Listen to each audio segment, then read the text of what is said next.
Karena Indonesia ini menjadi melting pot dari berbagai operasi intelijen dari seluruh dunia. Karena mereka tahu bahwa Indonesia ini punya natural resource yang luar biasa, sehingga Indonesia ini akan menjadi pertarungan berbagai proksi kepentingan global untuk di masa depan.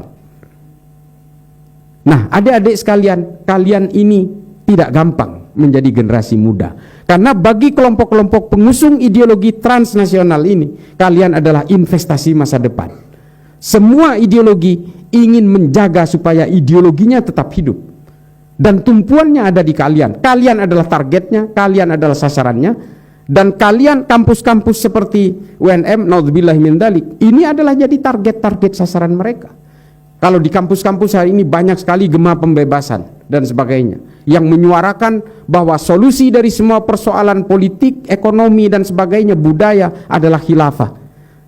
Kalau soal khilafah nggak usah kita bahas. Adik-adik tinggal baca aja cuitan saya di Twitter. Islah_Bahrawi. Di Instagram juga Islah_Bahrawi, baca aja soal khilafah. Debatnya 6 hari 6 malam saya jabanin. Saya ingin membuktikan bahwa khilafah itu bukan buatan Tuhan. Itu buatan bangsa Romawi. Namanya Respublika Romana, yang kemudian di Islam dikenal dengan sistem syuro.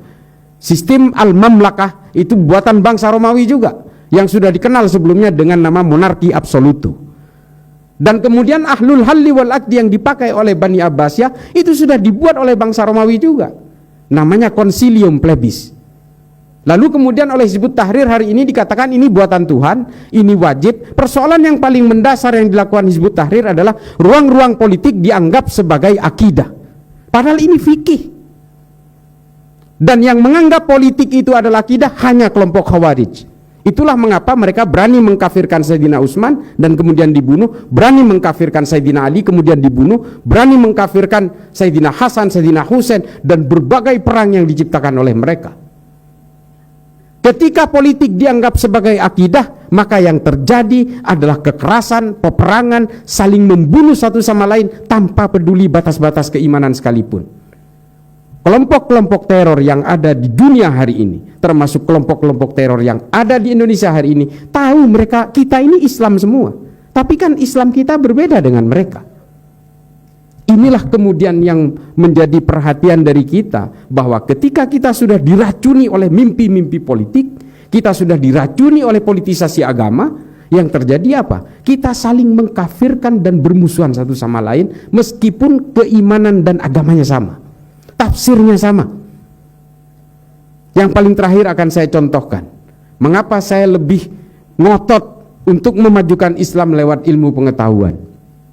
Hari ini kita tidak lagi melahirkan Ibnu Sina, kita tidak lagi melahirkan berbagai pemikir-pemikir yang brilian, polimath di dalam Islam. Tabrizi tidak kita lahirkan, Imam Ghazali tidak kita lahirkan, Ihya Ulumuddin kita tidak lahirkan lagi, Al-Mustadrak ala Sahihain tidak kita lahirkan lagi, Al-Mujalasah wa Jahirul Ilmi, Al-Muqaddimah, Al-Ibar tidak kita lahirkan lagi. Yang kita lahirkan hari ini adalah Abu Bakar Ba'asir, Osama bin Laden, Aiman Al-Zawahiri, Abu Bakar Al-Baghdadi, Oman Abdurrahman, Fauzan Al-Ansori. Itu yang kita lahirkan hari ini, yang hanya sanggup menjadi ideolog kekerasan, hakimiyah dan takfir kepada orang lain. Kita tidak lagi melahirkan berbagai pemikir-pemikir yang lebih memikirkan tentang bagaimana peradaban manusia tidak keluar dari maqasidus syariah. Tidak lagi.